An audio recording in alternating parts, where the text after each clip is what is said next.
Right. Hi, everybody. Ben and I here are just finished one of our monthly catch-ups with a wonderful, brilliant group of people, testing out some new questions um, that have just come about from practice. Um, and Ben was going to share an idea that he has for a social media post.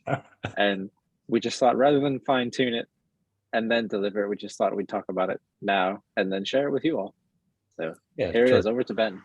And also the reason why I thought we should, talk about it together rather than me just film it on my own and put it on social media is because it will probably be fun to see your horrified reaction at my suggestion of a possible solution focused question.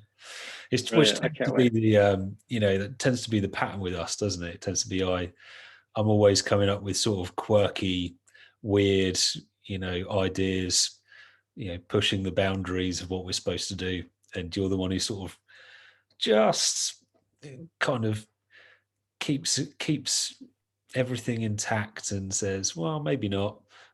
You're very kind with it. You're very kind at saying, I try. I basically, try.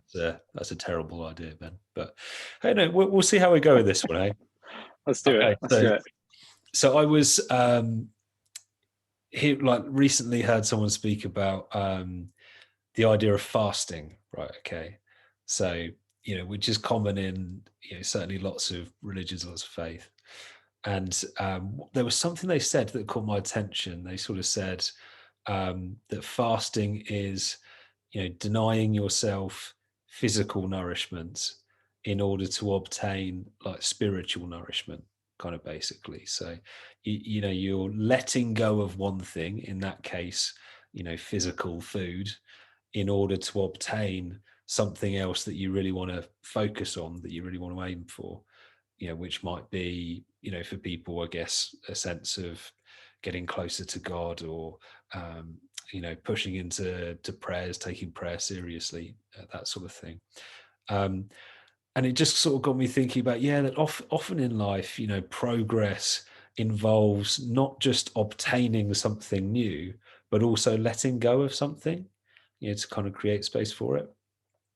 And I noticed it in one of Insu's sessions as well. Just one of the sessions of Insu Kim Berg that you can find on YouTube, where she's talking to a couple who like made time to go to the zoo together as a family. And when she's asking them about it, a lot of the conversation is around the father kind of saying, yeah, I gave up this case at work.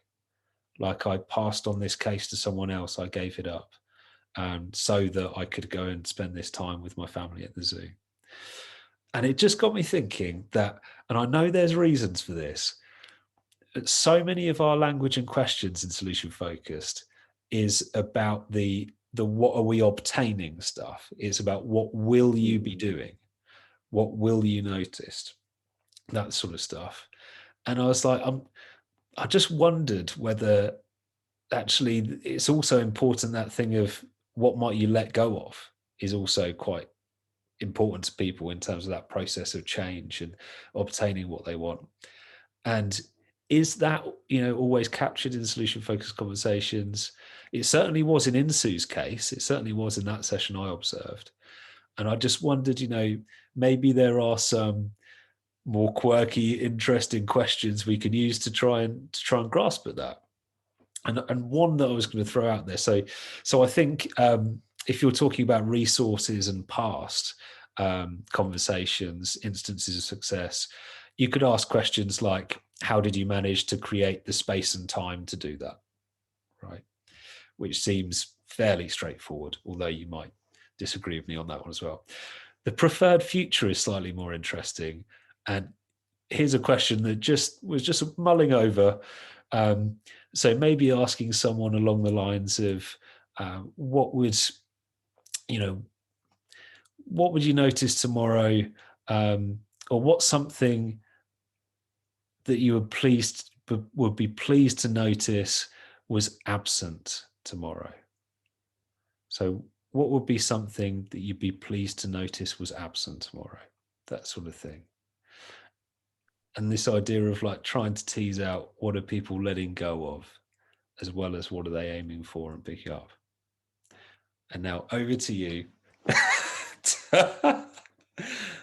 to Okay. Initial pick that thoughts. apart. Yeah. Initial thoughts. So as you were talking, some of it I was thinking about like previous family work I've done. And I Hmm. think with younger children, especially like that idea of sometimes, I mean, I'm not a big guy on using like things in sessions, but I think there was a time when you bring like two pictures and one was like a suitcase and one was like a bin. Mm. And you kind of give these to families and you say, right, so what are the things you're wanting to put in the suitcase and take with you as you're, moving forward? And then what are the things you want to get rid of and stick in the bin and leave behind? Yeah. So I can see the benefit of it. I suppose I'm wondering like if it I'd be curious to hear the language that the client's giving, because I think as you were saying, I was thinking of people that have said to me, I'm just so busy, or there's just so much going on, that I just, we can't do this, or that I don't know what to do next or where to go next. So I think it can be useful if the language is there to, I suppose, reflect on it, if that makes sense. If it's linking to what's kind of being given to you. Um, I got that. There's a red flag coming up Yeah. about like, Yeah. again, keeping it realistic, Uh-huh. because I think depending on how you ask it, because I don't know, I could just imagine asking a teenager that question. Well, my brother, my sister, she wouldn't be here. She'd be gone. She'd be off. I mean, you can work with that. You can just say, okay, well, yeah, I can understand sometimes you feel like that, but what else?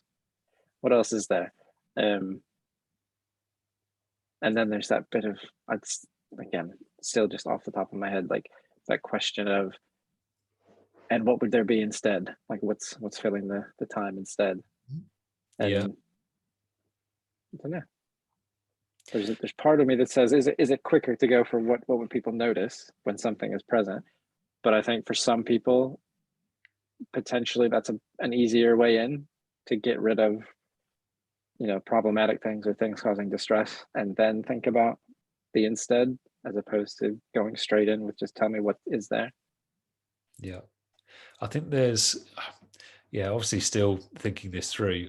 One of the red flags was also the instead question for me, because we're basically trained to, as soon as anyone mentions something that's negatively phrased, I wouldn't be doing X, we Mm. immediately go, oh, so what would you be doing instead? And immediately go to that positively phrased, what would be happening.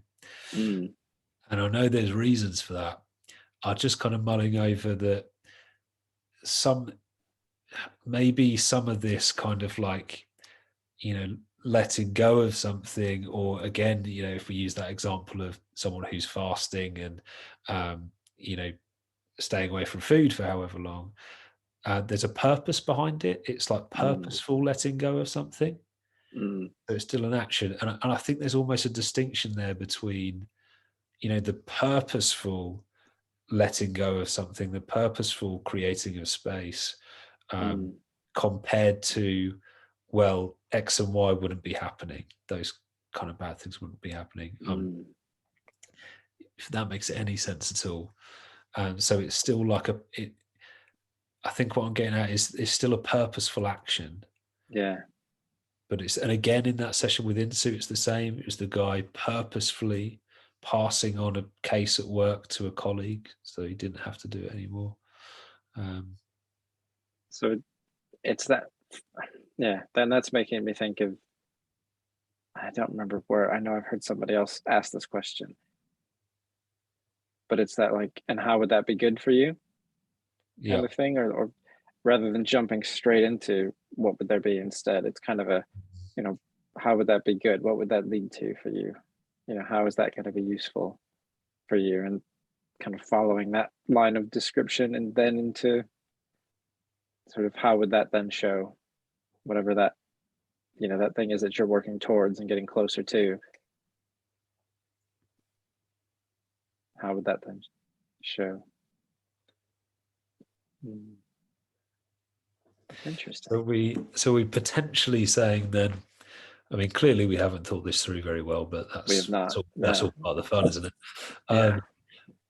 Potentially, we're saying then that it may be of use in some of these scenarios where someone is purposefully reducing something or letting go of something or diminishing an aspect of their life to first of all pursue a sort of how would that be good for you sort of line of questioning before we go into and what would you be doing instead?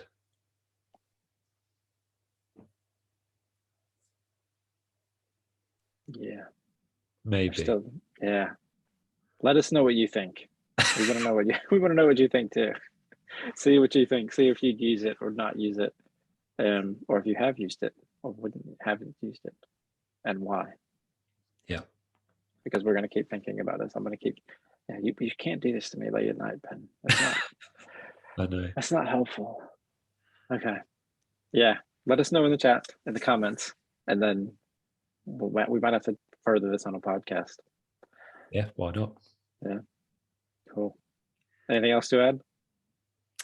No, I think that's it. We've got our next free event is February, isn't it? The 21st of February. Which will be a free of charge webinar. So keep your eyes peeled for that one. Yeah. We may have to, well, who knows, we might even just carry on this conversation there. Now that we've got it started.